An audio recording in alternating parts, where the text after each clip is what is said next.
నమస్తే అండి, ఎలా ఉన్నారు అందరూ? బాగున్నారా? నేనైతే బాగున్నానండి. మీ అందరికీ అమ్మవారి ఆశీస్సులు ఎల్లప్పుడూ ఉండాలని కోరుకుంటూ, లక్ష్మీదేవి అనుగ్రహం కోసం పంచగవ్య దీపాన్ని ఏ రకంగా వెలిగించి ఆరాధించాలి, ఈ దీపాన్ని వెలిగించడం వల్ల ఎలాంటి ఫలితాలు కలుగుతాయో ఈరోజు వీడియోలో మనం తెలుసుకుందాం. ఇంట్లో గొడవలు, ఆర్థిక సమస్యలు ఎక్కువైపోతున్నాయి. ఉద్యోగం ప్రయత్నం చేస్తున్నా సరైన ఉద్యోగం దొరకటం లేదు. ఆర్థిక పరంగాను, వ్యాపార పరంగాను ఇబ్బందులు చాలా ఎదుర్కొంటున్నాము. ఇలాంటి వాటితో బాధపడే వారికి ఒక చక్కటి పరిష్కారం అని చెప్పుకోవచ్చు. పూర్వం మహారాజులు వారి యొక్క రాజ్యం సుభిక్షంగా ఉండడానికి, ఆర్థిక పరిస్థితి బాగుండడానికని, ప్రజలందరూ సుఖంగా ఉండడానికని అప్పటి రోజుల్లో యాగాలు, పూజలు, హోమాలు వేద పండితుల చేత, పురోహితుల చేత చేయించేవారు. అలా చేయడం వల్ల రాజ్యంలోని ప్రజలందరూ కూడా సంతోషంగా ఉంటారని, అధిక శ్రమ ఉన్నా, అధిక ఖర్చున్నా కానీ అప్పటి రాజులు ధనవంతులు కాబట్టి యజ్ఞాలు, హోమాలు అనే వాటిని నిర్వహించేవారు. కాలక్రమంలో రాజుల కాలం ముగిసిన తర్వాత కుబేరులు, ధనవంతులు లాంటి వారు, అంటే డబ్బులున్నవారు హోమాలు, యజ్ఞాలు పండితుల చేత తమ ఇంటికి పిలిపించుకొని చేయించుకునేవారు. ఇప్పటికీ చేస్తూనే ఉన్నారు. కాకపోతే చాలా ఖర్చుతో కూడుకొని ఉంటుంది. మరి సామాన్య ప్రజలకు వీలవుతుందా అంటే, ఈ రోజుల్లో కనుక మనం చూసుకున్నట్లయితే ఇల్లు గడవని పరిస్థితిగా ఉంది. ఇద్దరు సంపాదిస్తేనే ఇల్లు గడిచే పరిస్థితిగా ఉంది. మరి ఇదంతా ఇంత ఖర్చు పెట్టుకుని ఇలాంటివన్నీ చేయాలంటే అందరి వల్ల కాదు కదా.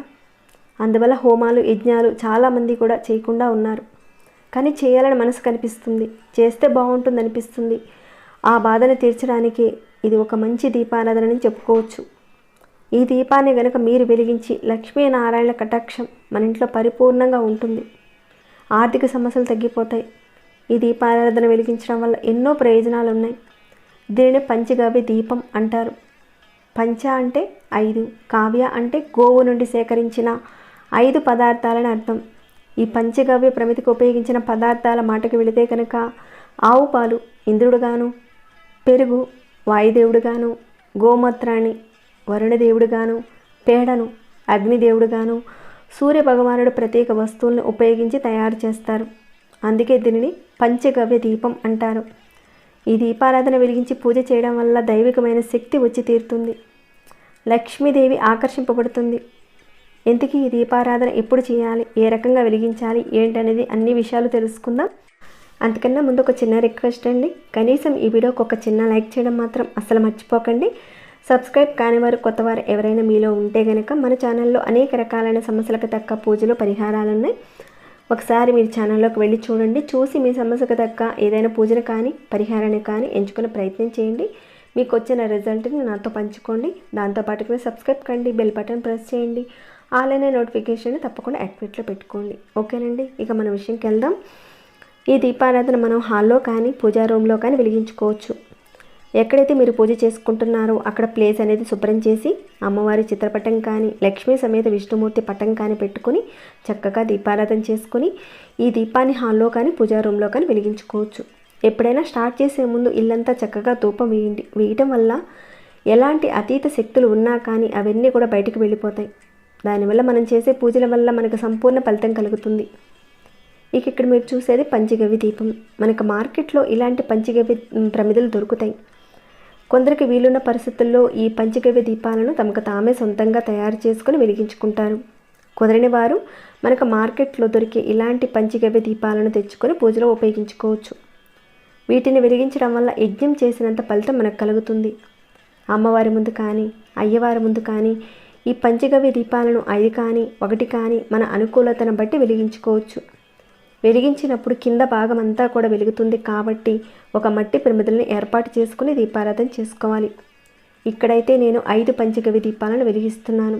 ఇక ఈ పంచగవ్య దీపాలకు చక్కగా పసుపు, కుంకాలతో అలంకరించుకోవాలి. ముందుగా పసుపులో కాస్త పచ్చకర్పూరాన్ని మిక్స్ చేసి దాంతో చక్కగా అలంకరించుకోవాలి. ఎందుకంటే ఎక్కడైతే సుగంధభరితం ఉంటుందో అమ్మవారు అక్కడికొచ్చి తిష్ట వేసుకొని కూర్చుంటుంది కాబట్టి ఈ రకంగా చేయండి.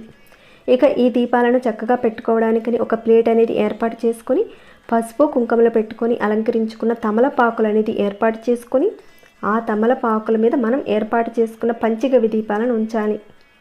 ఈ పంచగవ్య దీపాలను వెలిగించడం వల్ల విశేషమైన ఫలితాలు కలుగుతాయి. ఈ పంచగవ్య దీపాలను విశేషమైన రోజుల్లో కనుక మనం వెలిగిస్తే అద్భుతమైన ఫలితాలు మనకు లభిస్తాయి.